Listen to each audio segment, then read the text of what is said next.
Inauguration చేయడం జరిగింది with play equipment. నెల్లూరులో దాదాపు 50 పార్కులు ఉన్నాయి. సిటీలో 50 పార్కులను టేకప్ చేసాం. దాదాపు 30 పార్కుల పైన అయిపోయినాయి. మిగతా పార్కులు కూడా రాబోయే 1 మంత్లో కంప్లీట్ చేస్తాం. అదేవిధంగా ఎన్టీఆర్ సుజల పథకం 2014-19లో స్టార్ట్ చేసి 2,75,00,000 ఖర్చు పెట్టాం.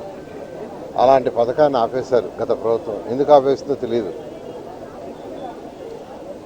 చక్కగా ₹2 20 లీటర్లు ఇచ్చే పథకం గౌరవనీయ ఎన్టీ రామారావు పేరుతో ఎన్టీఆర్ సుజల అని ముఖ్యమంత్రి గారు పెడితే 2,75,00,000 14-19లో ఖర్చు పెడితే ఆ పథకాన్ని గత ప్రభుత్వం ఆపేసింది. అయితే ఈ ప్రభుత్వం రాగానే వెంటనే టేకప్ చేశాం. ఆల్రెడీ 2 లక్షల లీటర్ల వాటర్కి సంబంధించిన మదర్ ప్లాంట్స్ స్టార్ట్ చేశారు. మరొక 1,00,000 కూడా త్వరలో చేయబోతున్నారు. 60 ప్లాంట్లు చిన్న ప్లాంట్లు లక్షలు ప్లాన్ చేశారు. వాటిలో దాదాపు 10 ప్లాంట్లు పెట్టేశారు. మిగతా ప్లాంట్లు కూడా రాబోయే 2 నెలల్లో ఇన్స్టాల్ చేసి దాదాపు ఈ ప్లాంట్లు కంప్లీట్ అయితే 30,000 కుటుంబాలకి చక్కగా ₹2కే 20 లీటర్ల వాటర్ వస్తుంది.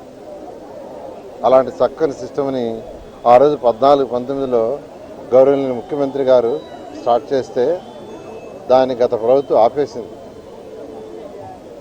అదేవిధంగా అనేక పనులు అండర్గ్రౌండ్ డ్రైనేజ్ కావచ్చు, డ్రింకింగ్ వాటర్ కావచ్చు, సంగం బ్యారేజ్ డ్రింకింగ్ వాటర్ కావచ్చు 1,100 కోట్లతో తెచ్చి దాదాపు 900 కోట్ల రూపాయలు ఖర్చు పెడితే గత 5 సంవత్సరాలు ఆపేశారు.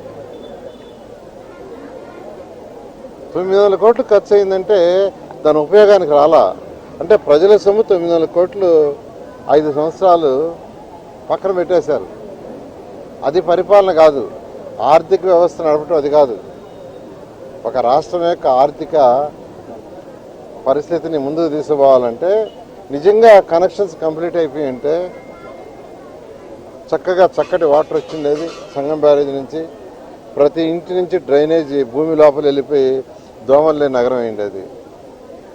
అయితే ఇప్పుడు వెంటనే చేయాలంటే ఖజానా ఖాళీ, డబ్బులు లేవు. హట్కో లోన్ క్యాన్సిల్ అయిపోయింది, తెచ్చిన లోన్ క్యాన్సిల్ అయింది. అయినప్పటికీ ముఖ్యమంత్రి గారితో మాట్లాడి దాన్ని రివైజ్ చేసే వర్క్ స్టార్ట్ అయింది.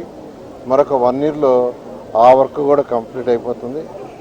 అది కాకుండా అమృత స్కీమ్ అని, ఏషియన్ ఇన్ఫ్రాస్ట్రక్చర్ ఇన్వెస్ట్మెంట్ బ్యాంక్ అని వాటి ద్వారా యాక్చువల్గా కొంత శాంక్షన్స్ చేశాము. త్వరలో ఆ వర్క్ కూడా టేకప్ కాబోతుంది. వాటికి టెండర్లు యాక్చువల్గా నేను పిలిచారు. అన్నిటికంటే ఇంపార్టెంట్ ఎంతో కాలం నుంచి సఫర్ అవుతుంది మల్లప్ప కాలువ, తర్వాత వచ్చి రామిరెడ్డి కెనాలు, ఉయ్యాల కాలువ. ఈ కాలువలు యాక్చువల్గా బోత్ సైడ్స్ కాంక్రీట్ ట్రీట్మెంట్ చేసి పైన స్లాబ్ వేస్తే దోమలు అనేవి ఉండవు. చాలా సఫర్ అవుతున్నారు ఆ పక్కన ఉండేవాళ్ళు. దానికి నేను చెప్పాను చేయిస్తానని, మాట తప్పనని.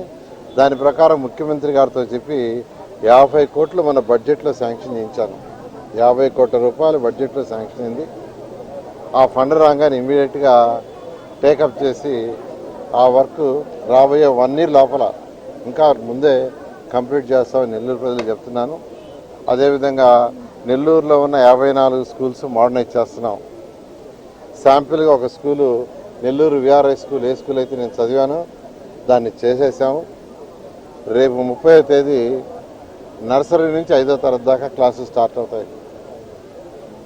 మళ్ళా 2వ తేదీ 6 నుంచి 9 దాకా స్టార్ట్ అవుతాయి. అడ్మిషన్లు ఒకే రోజు క్లోజ్ అయినాయి. ఎందుకంటే అక్కడికి వచ్చి చూసిన వాళ్ళు ఎవరు చూసినా మాకు ఇక్కడే కావాలంటున్నారు. అయితే నేను అందరికీ చెప్పేది ఒకటే, నెల్లూరులో ఉన్న 11 హై స్కూల్స్ ఉన్నాయి, మొత్తం 54 స్కూల్స్ ఉన్నాయి. 54 స్కూల్స్ని ఈ రన్నింగ్ లోపల రెనోవేట్ చేస్తున్నాం. 11 స్కూల్స్లో ఆల్రెడీ 3 స్కూల్స్ రెనోవేట్ అయినాయి. ఏ ఏరియాకి ఆ ఏరియా విఆర్ఐ స్కూల్ లాగానే అదే స్టాండర్డ్లో అన్ని స్కూల్స్ రెనోవేట్ చేస్తున్నాం. కాబట్టి అక్కడ అడ్మిషన్ ఇస్తామని ఎవరైతే రిక్వెస్ట్ చేస్తున్నారో వాళ్ళందరూ చెప్తున్నాను. ఎందుకంటే స్టాండర్డ్గా చేయాలనే ఉద్దేశంతో ఒక పద్ధతిగా చేస్తున్నాం. ఇప్పుడు ఇక్కడికి వస్తే కూడా ఒక 3 అడిగారు అడ్మిషన్స్. ఎవరన్నా క్యాన్సిల్ చేసుకుంటే ఇస్తానని చెప్పాను. కాబట్టి అందరూ అక్కడే కావాలంటే అది వీలు కాదు. ఎందుకంటే ఉన్న రూములు 33 క్లాస్ రూములు. ఆ 33 క్లాస్ రూమ్లో నర్సరీ నుంచి 10th దాకా మనకు ఒక్కొక్క క్లాస్కి 3 సెక్షన్లు చేయగలం, అంతకుమించి చేయలేము. అందువల్ల నేను అందరిని రిక్వెస్ట్ చేస్తున్నా, మీ నెల్లూరు సిటీలో ఉన్న అన్ని స్కూల్స్ని అదే స్టాండర్డ్లో డెవలప్ చేస్తాను నెల్లూరు ప్రజలకు తెలియజేస్తాను. Thank you.